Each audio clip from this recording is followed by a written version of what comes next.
అదే RTV app వార్తల్ని క్షణాల్లో చదివే అవకాశం ఉంటుంది. ఒక న్యూస్ పేపర్, ఒక టెలివిజన్ ఛానల్ మీ చేతుల్లో ఎప్పుడూ ఉంటాయి. 2,000 ఎకరాలకే మనం లైనింగ్ స్ట్రక్చర్ చేసి ఇవ్వగలుగుతాం మంత్రి గారు.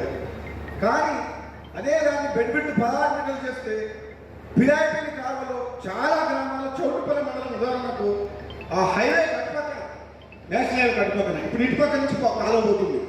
రెండు పక్కల కూడా 56,000 ఎకరాలకు ఈ కాలువ ద్వారా ఇవ్వచ్చు. అంటే 22,000 నుంచి 56,000 ఆయకట్టు పెంచవచ్చు. నీళ్ళు ఉన్నాయి. రేపు ఫ్యూచర్లో మనం గోదావరి వాటర్ కూడా ఈ కాలువకు లింకప్ చేయొచ్చు. అదేవిధంగా ధర్మారెడ్డిపల్లి కాలువ కూడా బెడ్బిట్ 6 మీటర్లు ఉంది. దాన్ని 10 మీటర్ చేయాలి. 10 మీటర్ చేసి ఎనాక్ట్ చేస్తే రీడిజైన్ చేస్తే ఇప్పుడు 17,000 నుంచి 30,000 ఎకరాలకు వస్తుంది. సో నేను ఆ రిక్వెస్ట్ ఏంటంటే మీ స్పీచ్ ఈ ప్రజెంటేషన్ మధ్యన మీరు చాలా ఎంతో విశాల హృదయంతో ఈ కమిట్మెంట్ నల్లగొండ జిల్లా ప్రాజెక్టుకు ఈ ప్రాంతానికి గత 10 ఏళ్లలో ఈ టీఆర్ఎస్ ప్రభుత్వం అన్యాయం చేసిందన్న విషయాన్ని మీకు బాగా తెలిసిన వ్యక్తిగా వెంటనే ఉత్తమ్ కుమార్ రెడ్డి గారు మంత్రి అయిన తర్వాత మొట్టమొదటిగా శ్రీశైలం సొరంగ మార్గం, తర్వాత ఢిల్లీ లిఫ్ట్ ఇరిగేషన్ గురించి, అదేవిధంగా మా అదృష్టం కొద్ది ఈ ప్రాంతాల అదృష్టం కొద్ది భువనగిరిలో కూడా రివ్యూ మీటింగ్ పెట్టి ఈ ప్రాజెక్టును రివ్యూ చేసినప్పుడు అది చేసేదో మీ చేతుల మీదకి వీలైనంత వరకు మ్యాక్సిమం వాటర్ యూటిలైజ్ చేసి మొత్తం ఏరియా కవర్ అయ్యేటట్టు చేస్తే బాగుంటుందని చెప్పిన నా విజ్ఞప్తి, నా రిక్వెస్ట్.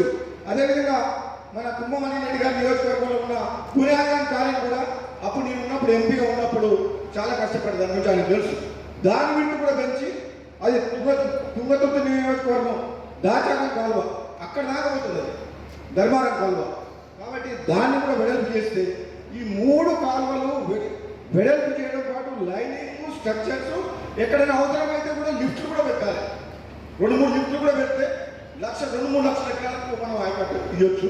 దాన్ని ఇంకా కొంచెం ఈ ప్రాజెక్ట్ రిపోర్ట్ సిఎన్స్ గారు మీరు చాలా ఇప్పుడు గవర్నమెంట్ వచ్చింది, తొందరపడి టకా చేసి పేపర్ మీద చేస్తే ఈ పనులు కావు. ఇంకా 4 ఏళ్ళు ప్రభుత్వం ఉంది. లక్షల కోట్ల రూపాయలు ఖర్చు పెట్టి కాళేశ్వరం ప్రాజెక్టు మీద అనవసరంగా కూలిపోయే ప్రాజెక్టు మీద మీరు 300 కోట్ల 400 తోటి ఈ ప్రాజెక్టు కాదు. ఈ ప్రాంత ప్రజలు కనీసం ఒక 400-500 గ్రామాలు 5 నియోజకవర్గాల ప్రజలు కొన్ని సంవత్సరాల నుంచి ఎదురు చూస్తున్నారు. చేసేదేదో design, dimensions, canal width, bridges అవన్నీ కూడా దూరదృష్టితో డిజైన్ చేసి మళ్ళా మన మంత్రి గారికి సెక్రటరీలో కలిసి మళ్ళీ ఒకసారి మీరు ప్రజెంటేషన్ ఇవ్వాలి. ఎందుకంటే ఈ కాలువ సైజ్ నాకు తెలుసు, కాలువ తిరిగిన ప్రతి ఇంచు తెలుసు నా కాలువ గురించి, ఈ 3 కాలువల గురించి. దయచేసి ముఖ్యమంత్రి గారు మన మంత్రి గారు ముఖ్యమంత్రి గారు అంటే మళ్ళీ ఎప్పుడో ఒకసారి ముఖ్యమంత్రి అయితే మీరు తప్పకుండా. ఎందుకంటే నా నోటికి నా నాన్న మీద పుట్టుమచ్చలు నల్లమన్నది మీరు ఏదంటే 5 గంట అప్పుడు మిస్ అయితే మళ్ళీ ఎప్పుడైనా భవిష్యత్తు అయ్యే అవకాశం ఉంది.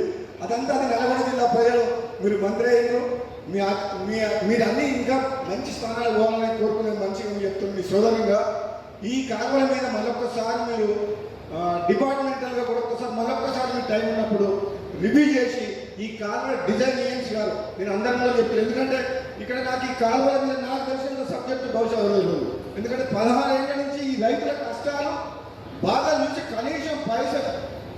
కనీసం గడ్డి లేదు పశువులకు బోర్ వేసి రైతులు ఆత్మహత్యలు చేసుకున్నారని చెప్పి పేదవాని పొందారు. ఒక రైతు అంటే ఆత్మహత్య చేసుకుంటారు. 18 బోర్లు వేసినా నీళ్ళు పడలేదని చెప్తే బునాది కాలువని ఎంపీగా ఉన్నప్పుడు చేయించాను. కాబట్టి ఇది ఎంతో మానవతా దృక్పథంతో మీరు ఇంకా కొంచెం డీటెయిల్ ప్రాజెక్ట్ రిపోర్ట్ వల్ల కొంచెం వ్యాస్ట్గా చేయాలని చెప్పి కోరుకుంటూ ఈ అవకాశం ఇచ్చినందుకు మంత్రి గారికి ధన్యవాదాలు తెలియజేస్తున్నాను. Thank you. మరిన్ని వీడియోస్ కోసం ఛానల్ ని సబ్స్క్రైబ్ చేయండి. లేటెస్ట్ అప్డేట్స్ కోసం వాట్సాప్ ఛానల్ ని ఫాలో చేయండి. అండ్ లింక్ డిస్క్రిప్షన్ లో ఉంది.